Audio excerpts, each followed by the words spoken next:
Biasanya kan mereka pesan file. Oke teman-teman, assalamualaikum warahmatullahi wabarakatuh. Waalaikumsalam warahmatullahi wabarakatuh. Before we start our lesson today, please reciting Bismillah together. Bismillahirrahmanirrahim. Oke, sebelumnya I wanna explain text procedure. Sebelumnya kalian udah tahu belum apa sih text procedure itu? Belum. Oh, belum pernah. Jadi text procedure itu adalah teks yang menjelaskan tentang langkah-langkah untuk mengerjakan sesuatu gitu ya.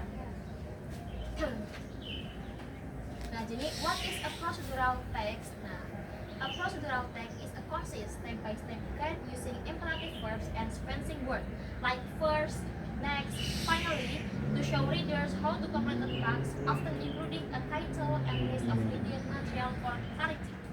Jadi, teks prosedur adalah panduan ringkas dan langkah-langkah untuk apa ya? Untuk kata kerja imperatif, untuk menunjukkan kepada pembaca cara menyelesaikan sesuatu. Contohnya kayak cara membuat mie instan.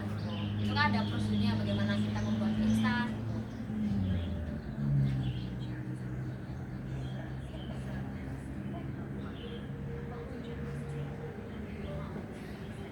Yang kedua adalah structure of a procedural text atau struktur dari teks prosedur. Yang pertama adalah title, length of procedure, judul teksnya. Contoh kayak tadi nih, how to make lemonade, cara membuat lemonade. Yang kedua adalah goal atau objective atau tujuan dari pembuatan teks itu apa sih gitu. Nah, yang ketiga ada material atau ingredient. Ingredient itu apa ya? Komposisi, barang-barangnya apa aja sih ingredient. Terus yang keempat adalah step, langkah-langkah, bagaimana cara membuatnya dari langkah awal sampai langkah akhir. Terus yang terakhir adalah closing atau result, hasilnya yang didapatkan dari teks prosedur itu. Selanjutnya ada language feature atau teks kebahasaan teks prosedur. Yang pertama adalah ada imperative verb. Siapa yang tahu apa itu imperative verbs? Tidak tahu. Imperative verbs itu adalah kata perintah. Contohnya kalimat cut, pour, mix, heat. Cut atau potonglah, pour artinya tuanglah, mix artinya aduk, dan heat artinya panaskan. Nah, yang kedua adalah sequencing word atau kata pengurutan seperti first, next, then, finally, dan semacamnya. Yang ketiga adalah material atau proses verb seperti ada verbnya, kata bake artinya yang membuat, ada stir, fill, and like this. Yang terakhir adalah clear, concise, sentence. Jadi singkat dan jelas. Jadi tidak boleh bertele-tele kalau membuat teks prosedur. Selanjutnya adalah benefit of mastering procedural text atau manfaat dari kita mengetahui apa itu teks prosedur. Yang pertama adalah boosts independence atau enables them to complete tasks on their own atau meningkatkan kemandirian, membantu siswa menyelesaikan tugas sendiri. Yang kedua ada develop logical thinking atau mengembangkan pola pikir logis. Nah, pelatih teachers clear step by step reasoning. Melatih berpikir langkah demi langkah. Yang ketiga adalah improve communication. Ensures instruction are easy to follow and error free. Jadi untuk meningkatkan kemampuan bahasa.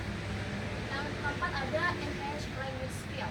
Practice using imperative and sequencing word. Yang terakhir adalah real world application. Useful for the safe, assembly guides and simple safety procedure. Jadi ada aplikasi dunia nyata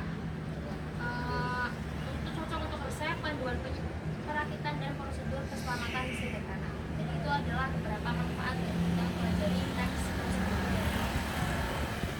Selanjutnya ada contoh teks prosedur. Kalian bisa baca bareng-bareng. Kelihatan tidak? Oh ini. Nah, kalian bisa baca bareng-bareng ya. Ya. How to make a potato sandwich. Materials: slice of cheese, 2 tablespoons peanut butter, 1 tablespoon jelly, optional. Step 1. Lay a slice of bread on a clean plate. 2 spread peanut butter and on one slice. 3. Optional. Spread jelly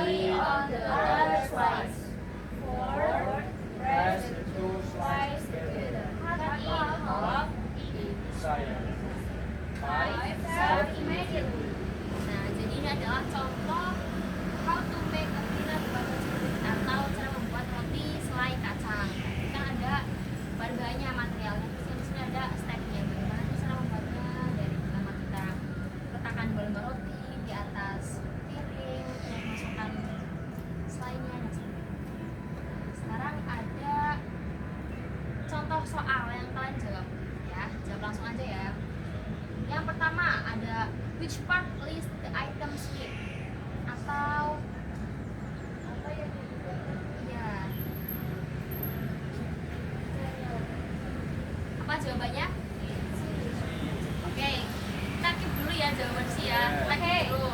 Dan pertanyaan kedua ada mix the flour and water. Nah, itu tuh contoh dari apa sih? Apa? Imperatif. Oke, kita cek ya apakah benar jawabannya. Nah, ini kan mix the flour and water, kan artinya kan perintah kan, campurkan rasa dan air gitu.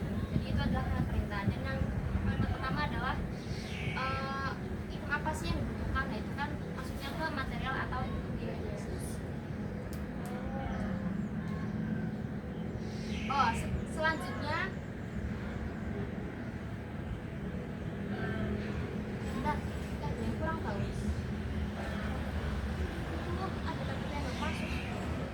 Oh, gini aja aku tahu. Jadi sekarang tugas kalian adalah ini kan ada teks prosedur. Judulnya how to wash your hand. Bagaimana cara kalian mencuci tangan. Nah, ini kan kalimatnya nggak urut nih. Coba kalian urutin dari mana dulu sih step yang pertama.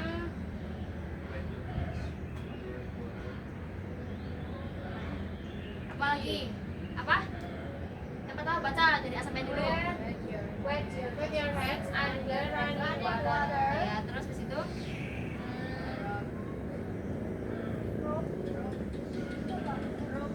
Rub your finger with salt. Ya, terus Rub it in your fingers and under your hands. And under your nails for 20 seconds. terus Rinse away all the salt. So, wash your hands with ya, pintar-pintar semua ya, tepuk tangan. Jadi urutannya adalah yang pertama wet your hairs under running water. Yang kedua ada rub your palms together with soap. Terus yang ketiga ada look between your finger and under your nails for 20 seconds. Terus yang selanjutnya ada wet your rinse off all the soap, and the last is dry your hands with a clean towel. Nah, selanjutnya ada tugas buat kalian. Tugas sangat gampang sekali. Kalian cukup bikin video di rumah, panduan apa bikin tes prosedur, tapi ada lisannya. Apa aja sih lisannya? Yang pertama topiknya tuh ada how to make a cup of tea, bagaimana cara membuat secangkir teh. Yang kedua ada how to prepare instant noodle, bagaimana cara menyiapkan mie instan. Yang ketiga ada how to clean your shoes, bagaimana cara membersihkan sepatu. Dan yang terakhir ada how to water a plant, bagaimana cara menyiram tanaman. Kalian pilih topik antara ini buat di video ini ya, nanti kumpulin di Google Classroom, nanti kirim linknya di Google Class. Ya, terima kasih. Kata-kata hari ini gak harus hebat tiap hari, cukup pas saja udah prestasi.